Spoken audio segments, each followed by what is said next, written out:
എടാ എനിക്ക് ഫാനൊക്കെ ഓഫ് ചെയ്ത് വെച്ചൂടെ? നീ എല്ലാത്തിനാടി എന്റെ റൂമിലെ ഫാനൊക്കെ ഓഫ് ചെയ്യുന്നത്? വീട്ടൊക്കെ തോറ്റല്ലേ, അതിന് കറണ്ട് ബില്ല് കൂടുതലോ, അതൊക്കെ മതി. നല്ല ടേസ്റ്റ് ഉണ്ട്. ചേച്ചി എനിക്കൊരു ഓറഞ്ച് എടുത്ത. ഓറഞ്ചോ? ആകെ ഒരു ഓറഞ്ചേ ഉള്ളൂ. എന്നാ പിന്നെ അതിലൊരു അല്ലിതാ. വീട്ടിൽ തോറ്റോളൊന്നും നമ്മുടെ ഓറഞ്ച് ഇല്ല. അതെന്ത്? ഞങ്ങൾക്കൊക്കെ ഓറഞ്ച് വരുന്നത് നഷ്ടമാണ്. ഇവനെന്തോ ബോക്സിംഗ് ഒക്കെ ചെയ്യുന്നത്, എന്നെ ഇടിക്കാൻ വല്ലതാണോ? നീ എന്തുവാണ് ഈ കാണിക്കുന്നത്? ഞാനേ ബോക്സിംഗ് ക്ലാസ്സിന് പോകാൻ തീരുമാനിച്ചേക്കോ. അതെ, അപ്പൂപ്പൻ കുറച്ച് പൈസ ഇട്ടിട്ടുണ്ട് കേട്ടോ, നമുക്ക് കുറച്ച് ഡ്രസ്സ് എടുക്കാൻ വേണ്ടിയിട്ട്. ഓക്കെ, എന്റെ ഷെയർ എനിക്ക് ജിപേ ചെയ്തേക്കാം. ജിപേയോ? എന്തോന്? വീട്ടൊക്കെ നോക്കി വീട്ടിൽ ഇരിക്കുന്നത് എനിക്ക് എന്തിനാണ് ആ തുണി?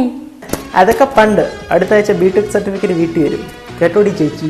അതെങ്ങനെ? ഇടി മെന്റോറാന്ന് ഒരു ഇൻസ്റ്റിറ്റ്യൂട്ട് ഉണ്ട്. അവിടെ എന്നെ പോലെ ബിടെക് തോറ്റൊന്നും നിന്നെ പോലെ കുത്തി നോക്കത്തില്ല. ക്രെഡിറ്റ് ട്രാൻസ്ഫർ വഴി അവർ ബിടെക് എടുക്കാൻ സഹായിക്കും. അപ്പം മര്യാദയ്ക്ക് അപ്പൂപ്പ തന്ന ഷെയർ എടുത്തോ.